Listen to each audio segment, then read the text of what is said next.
India market invest মাইন্ডসেটে আপনাদের স্বাগত। যারা চ্যানেল নতুন এসেছেন তাদেরকে বলবো প্লিজ চ্যানেলটাকে সাবস্ক্রাইব করবেন, একটা লাইক করবেন, বেল আইকনটা প্রেস করবেন, তার সাথে অল বাটনটাও প্রেস করবেন, তাহলে নোটিফিকেশনটা কিন্তু সঙ্গে সঙ্গে আপনাদের কাছে গিয়ে পৌঁছাবে। এখন আমরা কী নিয়ে আলোচনা করতে চলেছি? এখন কিন্তু আমরা নেক্সট উইকে কোন কোন কোম্পানিগুলোর মধ্যে হালচাল দেখা যেতে পারে সেই নিয়ে কিন্তু আলোচনা করতে চলেছি। কিসের বেসিসে? সেই সব কোম্পানিগুলোর মধ্যে কিন্তু বিভিন্ন নিউজ পাওয়া যাচ্ছে, সেই নিউজের বেসিসে। দেখুন, ডাউকে দেখলে দেখা যাবে কিন্তু ফ্রাইডেতে কিন্তু ডাউয়ের মধ্যে খুব একটা যে ব্যাপক গিরাবাট সেরকম কিছু কিন্তু দেখা যায়নি। মোটামুটি 0.37% মার্কেট যেরকম ওঠানামা করে সেরকমই কিন্তু একটা, অর্থাৎ এটা বলা যেতে পারে যে আমেরিকা থেকে কিন্তু কোনো খারাপ নিউজ পাওয়া যায়নি। তো সেই জায়গায় দাঁড়িয়ে স্যার বলা যেতে পারে নিফটিতে মন্ডেতে যখন ওপেন হবে, যেহেতু খারাপ নিউজ কিছু পাওয়া যাচ্ছে না, তো সেই জায়গায় দাঁড়িয়ে ফ্ল্যাটই কিন্তু ওপেন হতে পারে, বা আমাদের নিফটি আমাদের যেরকমভাবে চলার কথা সেরকমভাবে চলবে। তো আমরা ফ্রাইডেতে দেখেছিলাম যে পজিটিভ ছিল 0.59%। তো আমরা যদি 6 মাসের রিটার্ন দেখি, দেখুন 6 মাসের নিফটি কিন্তু 14% রিটার্ন দিয়েছে। তো সেই জায়গায় দাঁড়িয়ে বারবার কিন্তু আমরা 18,000 যখন ছিল তখন কিন্তু 18,000 এসে থেমে যাচ্ছিল। তো তারপরে কিন্তু 18,000টাকে ক্রস করার পরে কোম্পানি নিফটি এখন কিন্তু 22,000-এ চলে এসছে। তো সেই জায়গায় দাঁড়িয়ে আমাদের যে অর্থনীতি চলছে সেই অনুযায়ী কিন্তু বলা যেতে পারে যে নিফটি কিন্তু আস্তে আস্তে আরও ভালো আপসাইড মুভমেন্ট দেখাবে, শুধু সময়ের অপেক্ষায়। আমরা যদি ফেব্রুয়ারি মাসে এফআইএস এবং ডিআইয়ের ডাটা দেখি, তাহলে দেখা যাবে, দেখুন আমরা ফার্স্টে দেখব কি এফআইএস ডাটা। তো এফআইরা কতটা বাই করেছে দেখুন, 1,79,059 হচ্ছে বাই করেছে। ফরেন ইনস্টিটিউশন ইনভেস্টাররা সেল করেছে কত? গ্রস সেল দেখলে দেখা যাবে কিন্তু তারা সেল করেছে 1,92,000। তো তারা নেট সেলার কিন্তু আপাতত এই মাসেও বলা যেতে পারে। কত? 13,917 কারোর কিন্তু এগুলো সব ঠিক আছে। তো ডিআইএসের ডেটা দেখলে দেখা যাবে কত। ডিআইএসরা কী করেছে? ডিআইএসরা হচ্ছে, আমরা ডিআইএসের ডেটা দেখবো, অর্থাৎ ডোমেস্টিক ইনস্টিটিউশন ইনভেস্টার। তো তারা নেট বাই করেছে কত? 1,50,000 কোটি, আর সেল করেছে 1,33,000 কোটি। তাই ডিআইএসের ক্ষেত্রে দেখা যাবে তারা নেট হচ্ছে বায়ার, অর্থাৎ ডিআই কিন্তু আমাদের মার্কেটটাকে ওপরে রেখেছে। কারণ ডোমেস্টিক ইনস্টিটিউশনের হাত কিন্তু শক্ত হচ্ছে। আমরা বারবার বলছি কি মিউচুয়াল ফান্ড বলুন, বা এটাও বলতে পারেন যে আস্তে আস্তে কিন্তু মানুষেরও অ্যাক্টিভিটি দেখা যাচ্ছে মার্কেটের প্রতি। তো সেই জন্যে কিন্তু ডিআইএস থেকে নেট বাই দেখা গেছে ফেব্রুয়ারি মাসে 17,393 কোটি। আমরা ফ্রাইডেতে কিন্তু একটা নিউজ নিয়ে আলোচনা করেছি, যেখানে 84,000 কোটি টাকা কিন্তু একটা ডিফেন্স সেক্টরের একটা অ্যালটমেন্ট কিন্তু হয়েছে, যেটা করেছে কি রাজনাথ সিং, আমাদের ডিফেন্স মিনিস্টার। তো এই যে 84,000 কোটি টাকা যে ডিফেন্স সেক্টরে যে অ্যালটমেন্টটা হয়েছে, তার জন্য কিন্তু ডিফেন্স সেক্টরের স্টকগুলো নেক্সট উইকে কিন্তু রাডারে রাখতে পারেন। তার থেকে সবচেয়ে বেশি কার কাছে অ্যালটমেন্ট যেতে পারে? Hindustan aeronautic limited. শোনা যাচ্ছে 30,000 থেকে 35,000 কোটি টাকা কিন্তু এই কোম্পানির কাছে আসতে পারে। কারণ কি, কোম্পানির কাছে এয়ারক্রাফট রিলেটেড অনেকগুলো কিন্তু অর্ডার আসতে চলেছে। তো সেই জায়গায় দাঁড়িয়ে এই কোম্পানিটা কিন্তু আপনার রাডারে রাখতে পারেন। কোম্পানিটা তো ফান্ডামেন্টালি স্ট্রং কোম্পানি। দেখুন কোম্পানিটা 1 বছরে কত রিটার্ন দিয়েছে? 1 বছরে 137% রিটার্ন দিয়েছে। আমরা যদি কোম্পানিটার 5 বছর রিটার্ন দেখি, 830% রিটার্ন দিয়েছে। তো একমাত্র ভারতীয় কোম্পানি মনোপলি বিজনেস করে, যে কোম্পানিটা কিন্তু এয়ারক্রাফট তৈরি করে, হেলিকপ্টার তৈরি করে। তো সেই জায়গায় দাঁড়িয়ে এই কোম্পানিটা কিন্তু আপনি রাডারে রাখতে পারেন 84,000 করোড় যে অ্যালটমেন্টটা হয়েছে সেই কথাটা মাথায় রেখে।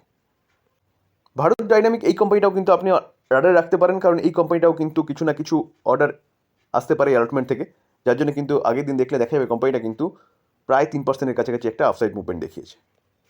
এটাও ফান্ডামেন্টালি স্ট্রং কোম্পানি, ডিফেন্স সেক্টরের কোম্পানি। আর গভর্নমেন্ট কিন্তু ডিফেন্সের ক্ষেত্রে তার মোটিভেশনটা কিন্তু স্পষ্ট ক্লিয়ার করে দিয়েছে কি, আত্মনির্ভর ভারত।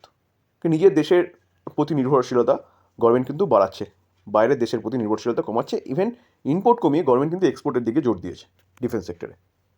ভারত ইলেকট্রনিক এই কোম্পানিটাও কিন্তু আপনার রাডারে রাখতে পারেন, কারণ এই কোম্পানিটা কিন্তু রাডার নিয়ে কাজ করে। তো এই কোম্পানিটার কাছে কিন্তু ভালো একটা হচ্ছে অ্যালটমেন্ট আসতে পারে 84,000 কোটি টাকা থেকে। তো এই কোম্পানিগুলো কিন্তু অবশ্যই রাডারে রাখবেন, হচ্ছে এই অ্যালটমেন্টের বেসিসে বললাম, যেটা ফ্রাইডেতে নিউজটা পাওয়া গেছিল। দেখুন কেপিআই গ্রিন এনার্জি সেগমেন্টে কিন্তু একটা ভালো কোম্পানি বলতে পারেন, যদিও কোম্পানিটা স্মল ক্যাপ ক্যাটাগরির কোম্পানিটা কিন্তু ভালো পারফরমেন্স করছে, ভালো রিটার্ন কিন্তু তার শেয়ার হোল্ডারদের বানিয়ে দিয়েছে। তো এই কোম্পানিটাও আপনি রাডারে রাখতে পারেন। দেখুন কোম্পানিটা কিন্তু আগের দিন 5% আপার সার্কিট মেরেছিল। তো তো কোম্পানিটা যদি 5 দিনের রিটার্ন দেখেন তাহলে 5 দিনে 3%, ওকে। আমরা যদি 1 মাসে রিটার্ন দেখি, 1 মাসে দেখলে দেখা যাবে 57% রিটার্ন দিয়েছে। আমরা যদি 6 মাসে রিটার্ন দেখি, 6 মাসে রিটার্ন দেখলে দেখা যাবে 160% রিটার্ন দিয়েছে 6 মাসে। ভাবতে পারছেন? যদি 1 বছর রিটার্ন দেখি তাহলে 1 বছর কোম্পানিটা কিন্তু 407% রিটার্ন দিয়েছে, অর্থাৎ 1 বছরে কিন্তু কোম্পানিটা আপনার টাকাটা 4 গুণের বেশি বানিয়ে দিয়েছে। চলুন আমরা দেখে নিই কোম্পানিটার সম্বন্ধে কী নিউজ পাওয়া যাচ্ছে। কোম্পানি 5% আপার সার্কিট মারার পিছনে কারণ হচ্ছে কোম্পানির ব্যাগে কিন্তু একটা সোলার পাওয়ারের প্রজেক্ট কিন্তু এসছে। এই যে প্রজেক্টটা কত, 1.5 মেগাওয়াট সোলার পাওয়ার প্রজেক্ট কিন্তু। তো এই কেপিআই গ্রিন এনার্জি, এই কোম্পানিটাও কিন্তু আপনি আপনার রাডারে রাখতে পারেন এই নিউজের বেস করে। দেখুন ইরেডা কোম্পানিটা কী করে, কোম্পানিটা আমরা সবাই জানি কোম্পানিটা হচ্ছে রিনিউয়াল সেক্টরে ফাইন্যান্স প্রোভাইড করে। কোম্পানিটা যখন থেকে লিস্ট হয়েছে কন্টিনিউয়াসলি ভালো একটা আপসাইড মুভমেন্ট দেখাচ্ছিল। তো লাস্ট 6 মাসে যদি আমরা চার্ট দেখি, 6 মাসে কোম্পানিটা কিন্তু 196% রিটার্ন দিয়েছে। তো 6 মাস ঠিক নয়, নভেম্বরের লাস্টের দিকে হচ্ছে সম্ভবত 28 তারিখ হচ্ছে কোম্পানিটা লিস্ট হয়েছিল। তো কোম্পানিটা কিন্তু এই জায়গায় অর্থাৎ জানুয়ারি মাসের থেকে কিন্তু কন্টিনিউয়াসলি আপার সার্কিট মেরেই যাচ্ছিলো, তারপরে লোয়ার সার্কিট মেরেছে। তো সার্কিটেই কোম্পানিটা চলছিল, অবশেষে কিন্তু কোম্পানিটা দেখা যাচ্ছে যে ট্রেডিং হচ্ছে। তো যে কোনো কোম্পানি ট্রেডিং হওয়াটা কিন্তু দরকার। তো অবশ্যই কোম্পানিটা ভালো রিনিউয়াল সেক্টরে কাজ করছে, গভর্নমেন্ট রিনিউয়াল সেক্টরকে বাড়াবা দিচ্ছে। কেন দিচ্ছে? কারণ ভবিষ্যতে কিন্তু রিনিউয়াল সেক্টর থেকেই হচ্ছে পাওয়ার জেনারেশন হবে পুরো। তো সেই জায়গায় দাঁড়িয়ে এই কোম্পানি নিয়ে চিন্তাভাবনা করতে পারেন লং টার্ম ইনভেস্টমেন্টের জন্য। লং টার্মের জন্য কিন্তু একটা ভালো কোম্পানি। দেখুন ইরেডার যে সিএমডি, তিনি বলছেন যে ভারতের কিন্তু 30 লাখ করোড় ইনভেস্টমেন্ট আসতে পারে 2030-এর মধ্যে। অবশ্যই ইরেডার সিএমডি যে বলছে কিসের জন্য, রিনিউয়াল সেক্টরের জন্য কিন্তু বলছে। এই যে 30 লাখ করোড় যে ইনভেস্টমেন্টের কথা বলছে রিনিউয়াল সেক্টরে, সেটা কোথায় বলছে? সেটা কিন্তু বলছে ওয়ার্ল্ড ব্যাংক ওয়েবিনারে গিয়ে। তাহলে বুঝতে পারছেন তো রিনিউয়াল সেক্টরের মার্কেট কোথায় যেতে চলেছে। এখন কিন্তু রিনিউয়াল সেক্টরে জাস্ট শুরু। তো সেই জায়গায় দাঁড়িয়ে কিন্তু স্যার এই কোম্পানিটা রাডারে রাখতে পারেন লং টার্ম ইনভেস্টমেন্টের জন্য। দেখুন টাটা মোটর কিন্তু ইলেকট্রিক ভেহিকেল সেগমেন্টে 78% মার্কেট কিন্তু ক্যাপচার করে রেখেছে হচ্ছে টাটা মোটর। কালকে কিন্তু আমরা একটা তুলনামূলক আলোচনা করেছিলাম সামনে কোন ইলেকট্রিক ভেহিকেলসের কোম্পানিটা রাডারে রাখবেন লং টার্ম ইনভেস্টমেন্টের জন্য, বা কোন কোম্পানিগুলোতে এখন অ্যাট প্রেজেন্ট দাঁড়িয়ে আপসাইডের ভালো পোটেনশিয়াল আছে। তো যারা দেখেনি তারা কিন্তু প্লেলিস্ট থেকে দেখে নিতে পারেন। তো এখন আমরা টাটা মোটরকে নিয়ে আলোচনা করছি।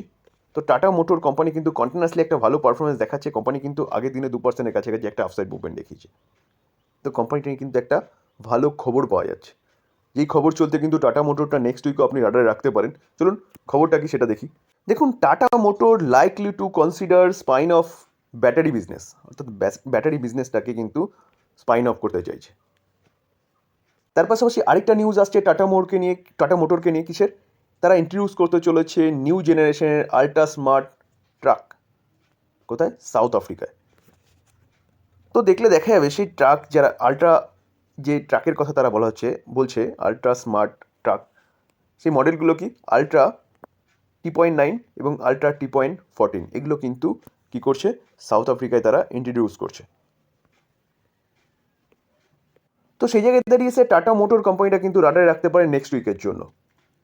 দেখুন মাহিন্দ্রা দেখলে দেখা যাবে আগের দিন কিন্তু 4%-এর উপরে একটা আপসাইড মুভমেন্ট দেখিয়েছে, অর্থাৎ ফ্রাইডেতে। কেন দেখিয়েছে? এই কোম্পানিটাও কিন্তু ইলেকট্রিক ভেহিকেলস নিয়ে কাজ করছে। এই কোম্পানিটার যদ্দূর যা শোনা যাচ্ছে 2025-এর প্রথম দিকে কিন্তু এই কোম্পানিটা তার ইলেকট্রিক ভেহিকেলস কিন্তু মার্কেটে লঞ্চ করতে চলেছে বা মার্কেটে আসতে চলেছে। তো এখন এই কোম্পানি নিয়ে কী নিউজ পাওয়া যাচ্ছে চলুন সেটা দেখি। দেখুন এমএনএম সাইন করেছে কি সাপ্লাই করবে, সেই এগ্রিমেন্টে তারা সাইন করেছে কার সাথে? ওয়াগন গ্রুপের সাথে কিন্তু ই মোবিলিটি পুশের জন্য। ঠিক আছে, তো এই যে ওয়াগন যে গ্রুপটা, এই গ্রুপটা কোথাকার গ্রুপ? জার্মানির গ্রুপ বা জার্মানির কোম্পানি কিন্তু অটো সেক্টরের। তো এই যে এগ্রিমেন্ট সেই অনুযায়ী কিন্তু শোনা যাচ্ছে যে এই কোম্পানিটা ইলেকট্রিক কম্পোনেন্টস তার সাথে কিন্তু সেল এসব কিন্তু প্রোভাইড করবে হচ্ছে এমএনএম কাকে? ওয়াগন গ্রুপকে, যেটা হচ্ছে জার্মানির গ্রুপ। ঠিক আছে, ইলেকট্রিক কম্পোনেন্টসও কিন্তু প্রোভাইড করবে। তো সেই জায়গায় দাঁড়িয়ে কিন্তু স্যার এই কোম্পানিটাও আপনারা রাডারে রাখতে পারেন। দেখুন ইনফোসিস আইটি সেক্টরের সেকেন্ড লার্জেস্ট কোম্পানি ইন্ডিয়ার মধ্যে, আর ওয়ার্ল্ডের মধ্যে কিন্তু থার্ড লার্জেস্ট কোম্পানি। কোম্পানিটা ভালো পারফরমেন্স করছে। আমরা যদি 1 বছরের চার্ট দেখি, 1 বছরের কোম্পানিটা 6% রিটার্ন দিয়েছে, 6.5%-এর উপরে রিটার্ন দিয়েছে, কিন্তু কোম্পানিটা তার লো থেকে কিন্তু একটা ভালো আপসাইড মুভমেন্ট দেখিয়েছে কোম্পানিটা। তো কেন লো মেরেছিল অনেকবার ডিসকাস করেছি, কারণ ইনফ্লেশন মাথা চাড়া দিয়ে উঠেছিল ইউরোপের এবং নর্থ আমেরিকার দেশগুলোতে। সেখানে ইনফ্লেশন কন্ট্রোলে চলে এসছে, তো যার জন্য কিন্তু কোম্পানিটা ভালো অর্ডার পাওয়া শুরু হয়েছে, ভালো একটা আপসাইড মুভমেন্ট দেখানো শুরু করেছে। আমরা ডিসেম্বরে দেখেছিলাম যে এই কোম্পানিটার কাছ থেকে কিন্তু 12,450 করোড়ের একটা কিন্তু এআই ডিল সেটা টার্মিনেট হয়ে গেছিলো বা ক্যান্সেল হয়ে গেছিলো। তো সেটা ক্যান্সেল তো হয়ে গেছিলো, কিন্তু তার পাশাপাশি এখন একটা নিউজ পাওয়া যাচ্ছে বা নিউজের বেসিসে আমরা দেখতে পাচ্ছি যে 2,490 করোড় কিন্তু একটা নতুন ডিল কোম্পানির কাছে এসছে বা কোম্পানি সাইন করেছে। কোথা থেকে? সিঙ্গাপুর থেকে। তো সেই জায়গায় দাঁড়িয়ে কিন্তু ঠিক আছে, একটা ডিল ক্যান্সেল হয়েছে, তার পাশাপাশি কিন্তু কোম্পানি ভালো কাজ করছে বলেই কোম্পানি আজকে নাম্বার 2-তে আছে, ওয়ার্ল্ডের মধ্যে নাম্বার 3-তে রয়েছে। তো একটা ডিল ক্যান্সেল হয়ে গেছে মানে কোম্পানি খারাপ হয়ে যায়নি, আমি সেদিনকেও কিন্তু সেই নিয়ে আলোচনা করেছি। তো 12,450 করোড়ের জায়গায় 2,490 করোড় এসছে অনলি ফর, তো আস্তে আস্তে কিন্তু এটা আরও বাড়বে। এই কোম্পানিটাও কিন্তু আপনি রাডারে রাখতে পারেন নেক্সট উইকের জন্য। পেটিএমকে নিয়ে কিন্তু একটা ভালো নিউজ পাওয়া যাচ্ছে এখন অ্যাট প্রেজেন্ট, কারণ কন্টিনিউয়াসলি কিন্তু কোম্পানিটা নিয়ে একটা খারাপ নিউজ পাওয়া যাচ্ছিল। তো যার জন্য দেখলে দেখা যাবে আগের দিন অর্থাৎ ফ্রাইডেতে কোম্পানিটা কিন্তু 5% একটা আপসাইড মুভমেন্ট দেখিয়েছে। আমরা যদি কোম্পানিটার এক মাসের চার্ট দেখি, কোম্পানিটা কিন্তু এক মাসে 54% মাইনাসে এসছে। কন্টিনিউয়াসলি চার্ট দেখলে দেখতে পারবেন যে এক মাসে কিন্তু কোম্পানির শেয়ার হোল্ডারদের কিন্তু বা কোম্পানির বলতে পারেন 50%-এর উপরে টাকা কিন্তু উড়ে গেছে। তো এখন কি একটা কি ভালো নিউজ পাওয়া যাচ্ছে, চলুন সেটা একটু দেখি। দেখুন, পেটিএম টু পার্টনারশিপ করেছে কার সাথে? অ্যাক্সিস ব্যাংকের সাথে for settlement of merchant payments. তার পাশাপাশি পেটিএমে শিফট নোডুল অ্যাকাউন্ট টু হচ্ছে অ্যাক্সিস ব্যাংক, সেটা তো আমরা দেখলাম। সাউন্ড বক্স এবং card machine to continue working after 15 March, অর্থাৎ 15 মার্চের পর থেকে কিন্তু আবার কাজ শুরু হবে, যেটা কিন্তু কোম্পানি এক্সচেঞ্জকে জানিয়ে দিয়েছে। তো এই কোম্পানিটাও কিন্তু রাডারে রাখতে পারেন। দেখুন, যেসব নিউজগুলো এই পেটিএমের সম্বন্ধে পাওয়া যাচ্ছে সেই সব নিউজের কাছে কিন্তু এখন যে নিউজটা সেই নিউজটা কিচ্ছু না। তো একটা ভালো নিউজ পাওয়া যাচ্ছে বলে আমরা পেটিএমে গিয়ে বাই করে নিলাম, এটা কিন্তু করবেন না। আমার মনে হয় যতদিন না পুরোপুরি ভালো ক্ল্যারিটি পাওয়া যাচ্ছে। তো এই ছিল আলোচনা, যেই কোম্পানিগুলো আমরা নেক্সট উইক রাডারে রাখবো সেই সব কোম্পানি নিয়ে আমি ডিটেলস আলোচনা করলাম। যারা চ্যানেল নতুন এসেছেন তাদেরকে বলবো প্লিজ চ্যানেলটাকে সাবস্ক্রাইব করবেন, একটা লাইক করবেন, বেল আইকনটা প্রেস করবেন। থ্যাংক ইউ, ভালো থাকবেন।